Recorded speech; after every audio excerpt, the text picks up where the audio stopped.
Sziasztok, Ádám vagyok, ez itt a Körülöttem, ma pedig elmegyünk szapozni Bendesszel. Éppen nagyban már fújjuk fel az eszközt. És egyébként, amit még nem tudtok, de most elárulok, hogy eredetileg te tudtad, hogy Polinéziából való a szapozás? Komolyan, bazd meg! Polinéziából eredeztethető a sztori, és a 20. század közepétől kezdett elterjedni a világ más tájaikon, mégpedig Hawaii-ról, és azért Hawaii-ról, mert a sok szörfös csávó azt csinálta, hogy felállt a deszkára, hogy nézze, hogy a tanítványai mi a fasz csinálnak. És akkor egy idő után pedig rájöttek, hogy ez egész jó szórakozási lehetőség, és akkor utána elkezdték különállóan is alkalmazni. A SUP az pedig a Stand-Up Paddle Boarding rövidítése, és akkor így lett az, hogy elkezdték használni. És azt mondom, hogy ha jól tudom, akkor összesen van 6 fajta, amit meg lehet különböztetni, de most ezt nem fogom felsorolni. És mögöttünk pedig a Tatai tó, úgyhogy ez lesz a szapozásunknak a célja, hogy azt bevesszük.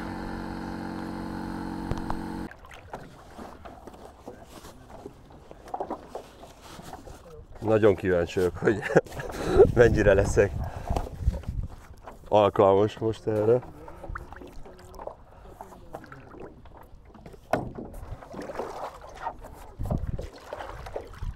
Fú, bazd meg! Én nagyon meglepődök, hogyha én ezen ma fölállok. Ez a térdelés is olyan... Aha.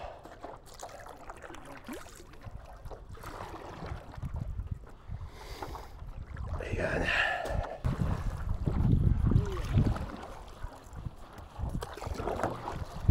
Aha.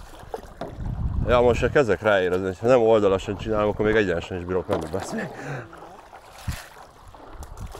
Hát, nagyon érzem. Jó, mert eddig feszélyezett, hogy így evezek, de nem haladok előre. De hogyha nagyon mellette húzom, akkor nagyon jó.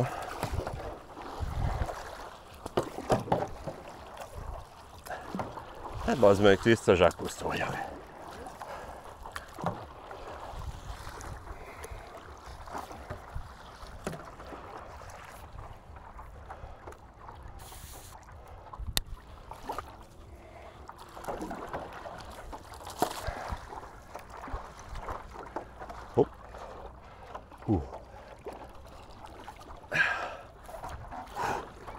Igen, ezért kemény összpontosítást igényel az egész testemnek.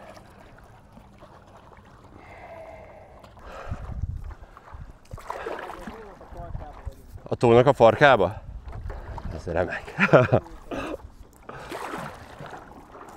Amúgy azt kell, hogy mondjam, hogy igen kimerítő szabadidős tevékenység a szapozás.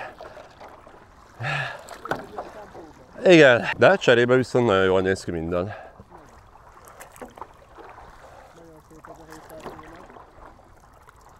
Ez tényleg nagyon jól néz ki. Aha. Ja, itt semmi, ez nagyon kis békeszigete. Nagyon tetszik. Meleg van. Igen, kurva meleg. Már nyár elején is, és itt június végén is, már ha elég meleg volt, és most is az érezd a hószagot. Hát szerintem most így a lábammal, amit érzek, ez legalább egy 30 fok. Így a víz felszín. Múltkor az volt megfigyelhető, hogy nincs elég oxigének. Ja. Pontyok, meg mindenféle halacska jött felhaladni. Megpróbálkozok ezzel a felállással megint. Lehet, hogy előbb csak nem jó pozícióban raktam. Jó. Várjál, még nem eveztem. Hát ez sima. Nagyon jó. Igen. Egyből úgy érzem magam, mint a révész. 2 ezüstér, már a lelkeket is átviszem a túloldalra. Jó, bazd meg. Vannak néha megbicsaklósok, de beszarnék egy aligátor, így felbukkanna. Hát szerintem nem most, tesó. Nem tudom, hogy szerintem a tavirózs az ilyen tavasszal, nem? Nem hiszem, hogy szeretik a 40 fokot. Nem tudom, de ezt majd Utána nézünk. Majd bevágjuk. Persze. Egyszerre szórakoztató és nagyon tanulságos videót csinálunk. Igen. Olyan vagyok, hát igazából, mint az életben. Ilyen vagyok, tesó. Igazából 2 ilyen bot kellene, és akkor mint a síelés, így húznám magamat. Egy 2 evező, hogy pontosabban mondjam. Csak kézváltásoknál úgy nem teljesen adja ki mindig. Mi? Lehet volna szó, hogy nem akarsz nekem jönni? Ja, nem, nagyon precízen nyomatom. Szinkron evezésbe. Ezért, hogyha ezen ilyen kurva nehéz állni, el tudom képzelni, milyen lehet szörfözni. Valószínűleg az nem menne. Tényleg. Úgy, hogy egy hullám van éppen nagyon. Igen. Igen. Sokkal nehezebb dolgoknak. Ha szemből fúj a szél, Aha. Aha. Ez nagyon jó. Az jó ötlet, egy bójás pihenést azt adok. Aha, igen, ez a minimális hullámcsapkodás is már nehezíti a dolgunkat. És nem egy méteres, fél méteresről beszélünk, hanem szerintem nem éri el a 10 centit, és már komoly kihívásokkal találjuk szembe magunkat itt a vadvízen. Értem.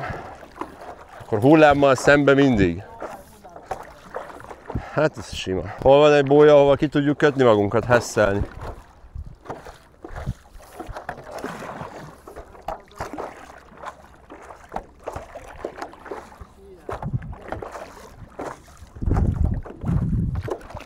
Na, és akkor érdekességek még a tóról. Magyarország legrégebbi halastava, és a tó mesterségesen lett létrehozva még a római korban egy általért gát segítségével. Aztán a tavat a középkorban többször is bővítették, de a végleges formájában, amit most itt jelenleg is látunk magunk körül, azt az 1700-as évek közebe fele érte el. És azt hiszem, hogy ha jól emlékszem, akkor most nem vissza kell gondolnom, hogy mit olvastam, Mikovics Sámuel vízrendezőmérnöknek köszönhető.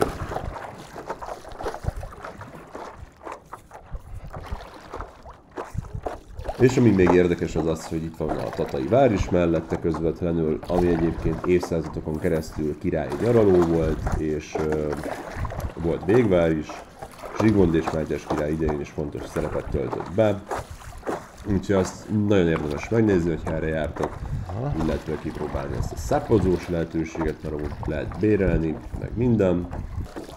Ó, bazd meg! Ez nagyon nagy mentés volt.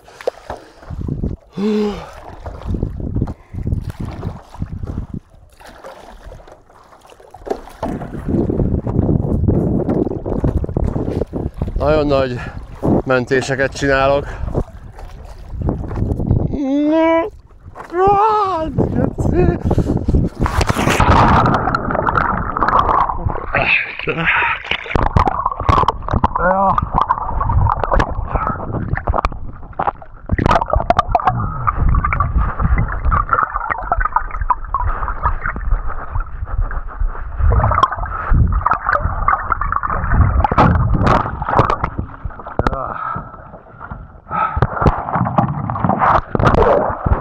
Most kiderült tényleg vízálló a kamera.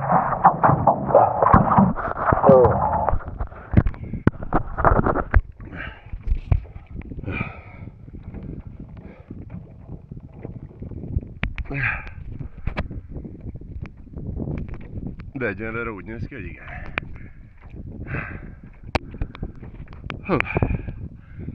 És érzése esett le. Szűrőse, úgyhogy király. Hú, de elfáradtam, bazd meg.